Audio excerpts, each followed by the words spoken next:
Good morning everyone. সকাল সকাল ঘুম থেকে উঠে সব মায়েদেরই একটাই কাজ থাকে যে তাড়াতাড়ি মেয়ের জন্য টিফিন রেডি করো আর চা বানাও। তো সবারই একই অবস্থা। তা আমি আজকে ভাবলাম আমার মেয়েকে রুটি আর আলু ভাজি দিব।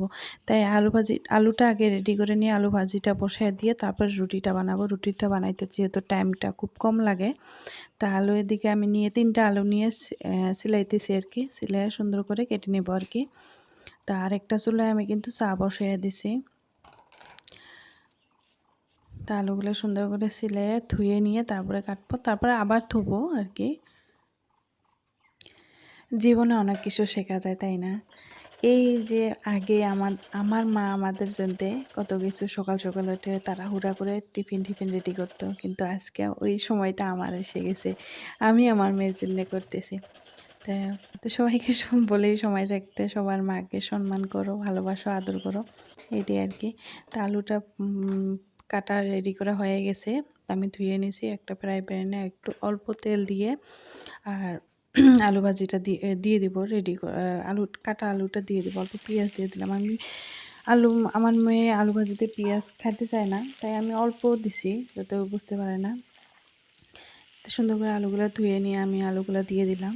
আর একচুয়ালি কিন্তু আমি চা বসাই দিছি, আগে বললাম। এখন সকাল সকালে আমি লাল চাই খাবো। আর সকালে উঠে আমি কিন্তু আগে কিছু খাই না। চিয়া সিড ভিজিয়ে রাখছি, আমার মেয়েকে স্কুল পাঠিয়ে দেওয়ার পরে আমি খাবো। এই মুহূর্তে আমার খাওয়ার একদমই টাইম নেই। আলু ভাজিটা আমি কাঁচামরিচটা ভেঙে ভেঙে দিলাম, দেখতে পাচ্ছেন। আর অল্প লবণ ও একটু হলুদ দিছি, আর কিচ্ছু দেইনি। সুন্দর করে আলু ভাজিটা করে রেডি করে দিয়ে আমি এখানে আটা নাই, ময়দা আমি রুটি বানিয়ে নিচ্ছি। মানে আটাটা শেষ হয়ে গেছে। ময়দার রুটিটা দিলে অনেকক্ষণ নরম থাকে আর কি, গরম পানি দিয়ে দিলে। তো এভাবে আমি আটাটা ছানাতে রেডি করতেছি আর কি আটাটা। তারপরে আমি মেয়েকে ডাক দিয়ে নিয়ে আসলাম, আমার বাবাকে ডাক দিলাম আর কি। ডাক দিয়ে আসার পরে আমি ইতিমধ্যে আমি রুটিগুলো সব বেলে রাখছিলাম। এত এখন তাড়াহুড়া একটু দেরি হয়ে গেছে, মেয়ের সাথে তারপর রাগারাগি করছি।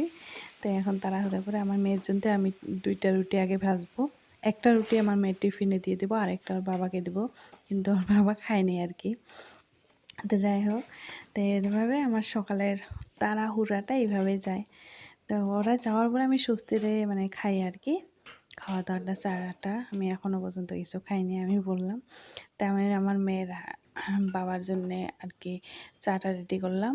আর এখানে আমার মেয়ের জন্যে টিফিনটা রেডি করলাম, আলু ভাজি আর রুটি আলু ভাজি আমার একটা খুব প্রিয় সকালের খাবার। কিন্তু সকালে হলেও আমি ঘুম থেকে উঠে আমি রুটি আলু ভাজি খাই না, অল্প দেরি করে খাই আর কি।